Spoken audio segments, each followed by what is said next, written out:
Well, since we made the announcement for the exhibition of Linda McCartney photographs, the response has been incredible. Can you tell me a little bit what it means to you as an exhibition, especially as the timing of it is 10 years after Linda's death? Yeah, the thing is, you know, I knew Linda obviously very early days of her photography, so I saw a lot of her work unfold. So I have a personal interest in it, obviously, as my family does. It's my wife, it's their mum, you know, her pictures.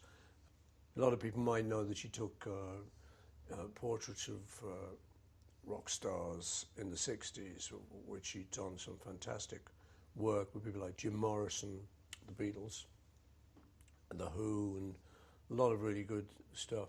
She'd be holding a conversation like this with me or Pete Townsend or someone, and she just said, I really love that last record, well, that track. You know, and she'd talk about her favourite track, and he'd get engrossed, and she'd just pull the camera up and go, and take it down again and carry on the conversation. So it wasn't like, oh, stop, do this, do that.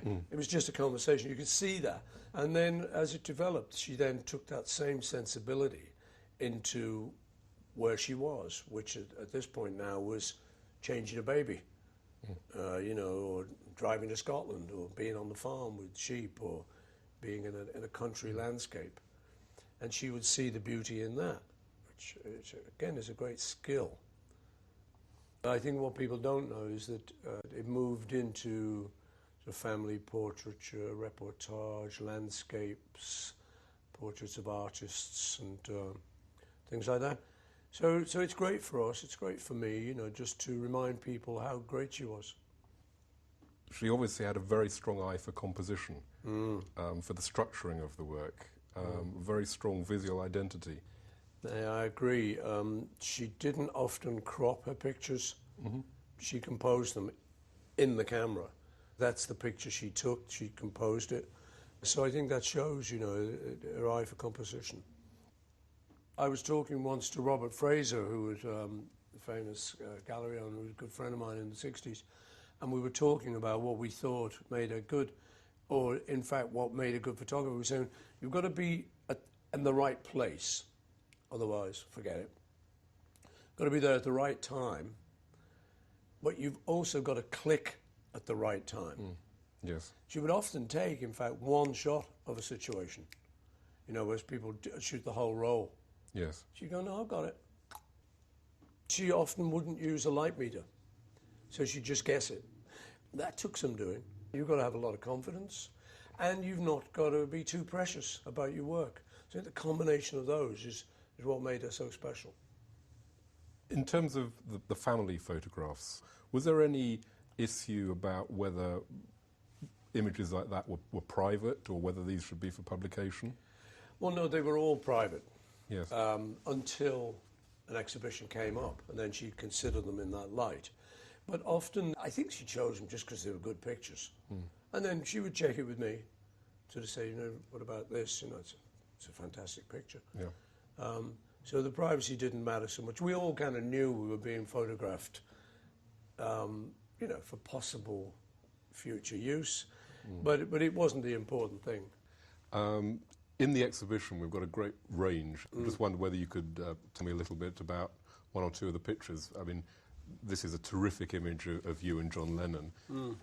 This was at Abbey Road Studios, and it's probably round about the time of doing an album which became known as the White Album.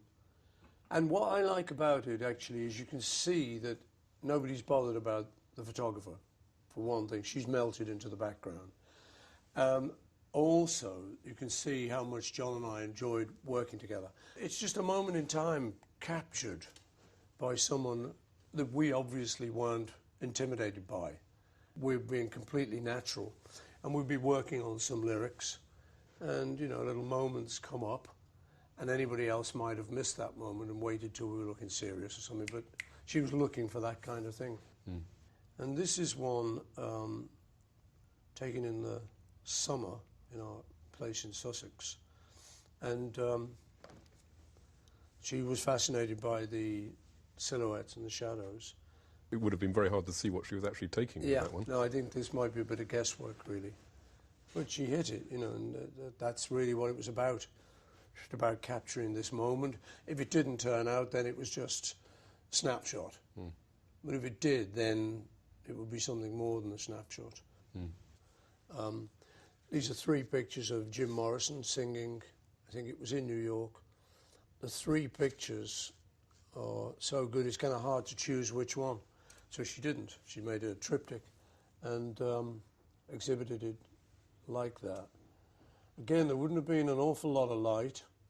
It wasn't staged. This was just him on stage. She would just be in the audience.